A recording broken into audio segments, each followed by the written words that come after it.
Last time on AutomaTitan Does Opinions, we discussed, or rather, I discussed Bioshock Infinite and how pretentious it is.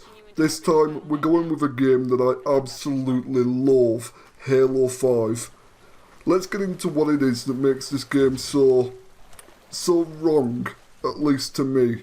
First things first, this is the 5th game in the main Halo franchise. In said franchise, you play as the Master Chief, this gun-toting space marine who's basically a shotgun with legs and who rips and tears demons asunder. Wait, that's Doom Guy. Yeah, Doom Guy would rip and tear the Chief. You're more than welcome to disagree, and I will respect your opinion, but you're wrong. Chief is this bastion of humanity. He's the dude who bested the Covenant. Hell, he killed 2/3 of the Covenant hierarchs, and at the end of the first trilogy, he went into cryo for a well-deserved nap. And then, he woke up in Halo 4. I can only imagine his first thoughts before seeing Cortana's voluptuous, firm, rounded, perky, inviting, life-giving eyes were, oh for fuck's sake, not this again, before being thrown straight back into the meat grinder along with Cortana's eyes. And yet, in Halo 5 we barely get to play as this man. We get some new dude who the marketing team led us to believe would be the man to kill the Chief, or at least stand near the Chief for more than 5 seconds. Spoiler alert, didn't happen. Locke, the new guy, isn't the only new Spartan to enter the main franchise of Halo. Oh no, he's the leader of a fire team. Fire Team Osiris. Appropriate name really. Osiris is the Egyptian god of the afterlife, and this is the game that slammed the nail into the coffin with a grav hammer. The members of Osiris include Micah Reynolds, Richard Castle, Captain Hammer, Nathan Fillion. What do you mean you have no idea who he is? He is, well, was Gunnery Sergeant Buck at ODST. Now he's a Spartan. I don't know why, and I wish I could tell you, but not even the wiki knows why. And at this point, I'm not even sure 343 Industries knows. I suspect they're making this up as they go along. I mentioned Buck first because he's the only member of the team that I actually care about. ODST was a good game, weakest of the franchise until 4, then 5. Find it funny that this game makes 4 look good. I go off on tangents a lot, don't I? We also have Diversity Higher and Diversity Higher Squared, 2 characters who I don't care about in any way, shape or form. The game did a bad job of telling me who they are. Then there's Blue Team, Chief's family, which consists of Linda, Frederick and Kelly. Whoever they are, let's be honest, unless you've read Fall of Reach or seen the film adaptation, you would have no idea who they are. After all, they just appear out of nowhere. That does raise the question as to what they were doing during the Human Covenant War. So I've talked about Osiris and Blue, but before we get on to gameplay, there's one thing I need to talk about.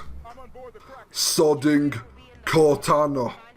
At the end of Halo 4, when her rampancy was in full effect, she sacrificed herself so that the Chief could return to humanity. She died. Then and there, it was an emotional moment. I cried. And then in Halo 5, on the 2nd level, we find something out that should be good news. She's not dead. She's not dead. This bothers me. Her story ended at the end of 4, and 343 has brought her back, turned her immortal, turned her batshit insane, turned her into the enemy, turned her into someone who would happily freeze John and Blue Team in stasis for 10,000 years, if not longer. She's cured of rampancy. Fantastic! She's become a Reaper from Mass Effect. Oh god, why? The game ignored Halo 4 for the most part, and only used Halo 4 to introduce the Prometheans into the series. We play as Chief for a third of the game, and then as Luke Cage for the rest. At least I got Sergeant Buck to accompany me through the game, right? Just like old times, when I played ODST. Speaking of ODST and to a lesser extent Halo Reach, 2 of the now many spin-off titles in the Halo franchise, they introduced new characters and had you play as someone who at the time was a nobody. Halo 3 ODST, you play as some ODST, and in Reach, you play as a member of Noble Team. They did what Halo 5 failed to do, correctly. They introduced a new team each, and they did it in a way that didn't interfere with the main series. Halo 5, on the other hand, decided to go, let's introduce 6 characters out of the blue, and not explain why Buck is now a Spartan! That bothers me, it really does. It's well documented that ODSTs hate Spartans, and while it's true that not all ODSTs hate Spartans, it brings up a question that needed to be explained during Halo 5.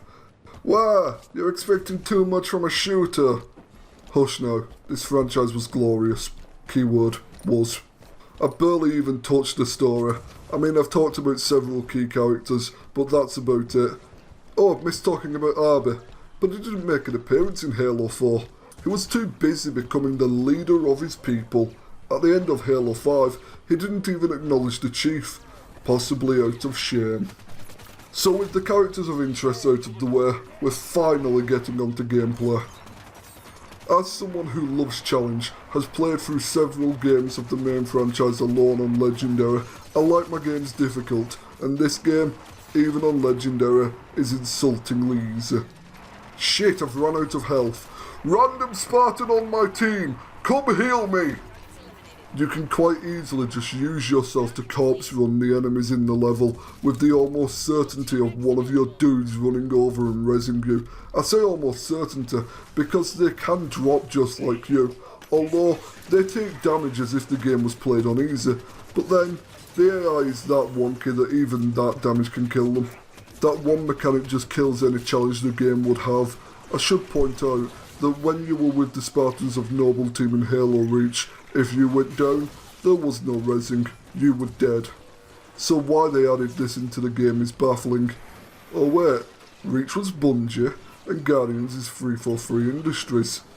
And that's what this comes down to really. I like Bungie, I don't like 343 Industries. Maybe there's nothing wrong with Halo 5. Maybe I'm wrong. Nah, that'd make this entire video pointless.